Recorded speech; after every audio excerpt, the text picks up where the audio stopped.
Hi and welcome to today's market alert for Tuesday the 21st of October 2010.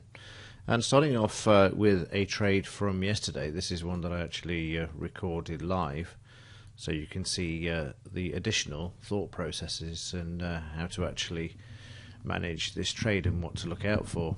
So we see the sell signal there, the triple X appear, and the good thing to start with, if I just pause this video, just point out a few things for you, is that we have the 16,350 area there. It's a grey shaded line there, that's a resistance area, and the good thing is that the signal is actually below, so the market's already struggling with this area of resistance, 16,350, so it's good news to start with, and then hopefully the market will move lower. So having a signal below the resistance is always a good thing, so it isn't actually found as support if the market moves trades down to one of these lines, as opposed to having a signal already below it. So now you see the order filled. You can see that up on the top right there, it's got qualified, and it's at this point you actually then place the trade, which I do on another screen, which is why it's not shown on this one. So here we're looking at the market now actually being qualified. This is the point with which you actually place the trade, and then a bit later on we can see the market having traded through and heading down towards the 20-point scalp there. Now at this point I thought, right, well that's a straight enough trade, and let me just wind that back just slightly, so you can see there that thinking, oh, the market's going straight down to the 20-point scalp there, so it's plain sailing, the trade's just moving lower. But just look beforehand, you can see that the volume is quite low, so there's nobody really around in the market at this time, and it is early evening, around 5:30. So the market really is just being marked down. But eventually, you can see there the market came back, and then eventually we went down and traded to the scalp line there. So at this point I decided to hang in there, and the reason for this, as you will see what I'm going to do in a moment, is actually mark up the support to the left, and I wanted to see if the market would go to this support area, and if it did, it would just give me a few more additional points off the table. So I've just removed the markup because obviously it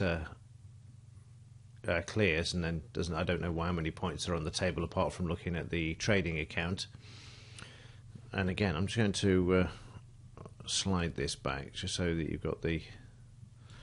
So I've drawn this line in because of the support over to the left, and I know the market was finding support in this area, at the scalp area, so it's got to go through here. But should it do that, there would be additional points on the table. So we'll see what happens. Now the market's actually broken through the scalp. Now we're up to 24, 25, 26 points. Now I expected the market to find support at this area, and that's precisely what we're seeing. And again, the volume's tapering off, so it's just prices being marked down. So we could expect a reversal should the traders come back after the New York lunch, and that's precisely what we did see. So I was able to maximize the profit potential on this because of this to the left here. This is where the market found support and moved back to the upside earlier on in the afternoon. So when prices traded down to this, I was expecting support. One, because of the support to the left. Two, because the volume was low. And thirdly, because when the market traded down to the scalp, as you've seen in the bigger profits in the trading manual, and if you haven't, you can obtain a copy from the your manual section of the membership part of the website. If this doesn't go through the scalp line, the bar that goes through the scalp line has to go through convincingly with an increase in volume, i.e. a red bar.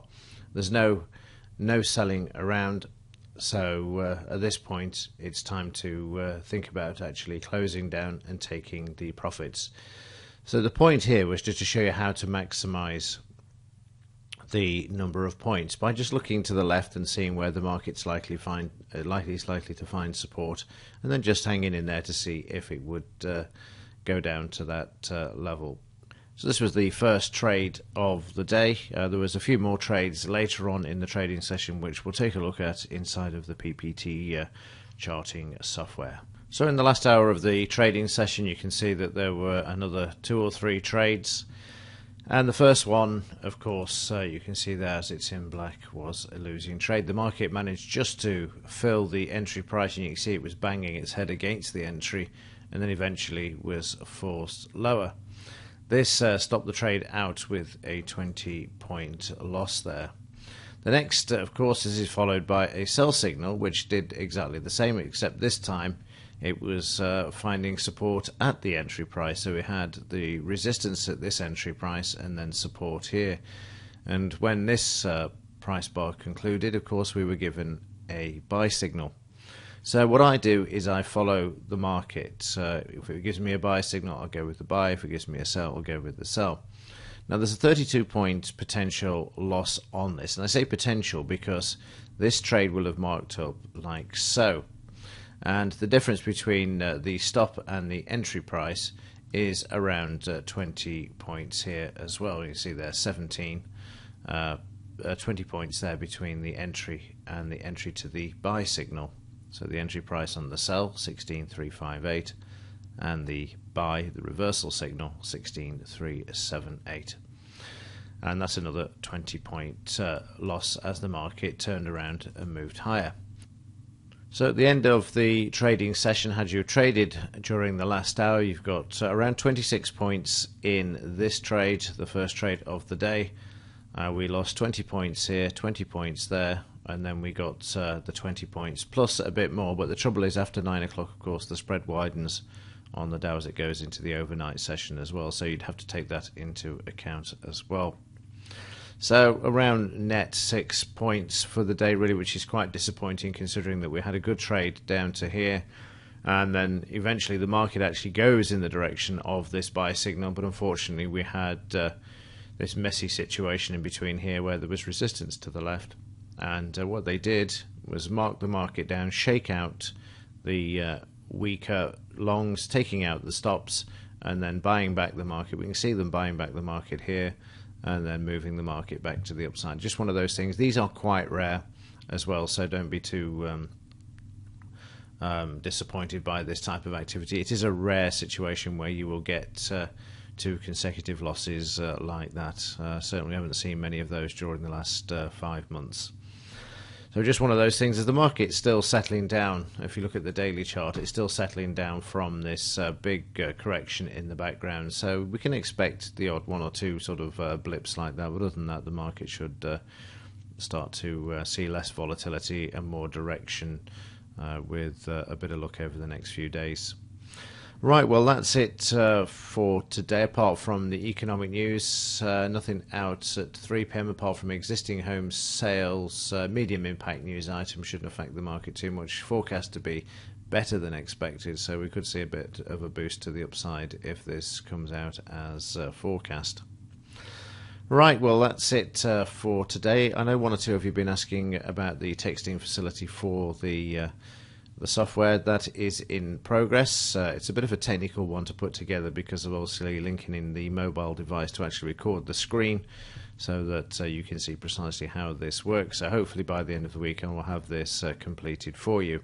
However, if you are new to PPT, it's a good idea just to get used to the way it works without first leaping off the bridge and receiving text messages and trying to trade this on a mobile device. So get to grips with it first, and then once you're happy with the way everything works and the way the trades are executed, then move on to the mobile side of things, because obviously it is a lot smaller and a lot more intricate and difficult to actually see on the screen as it is on a PC screen. Right, that's it. I will see you in tomorrow's edition of The Market View, and as ever, thank you for your support. Thanks also for watching, and I will see you in the next one.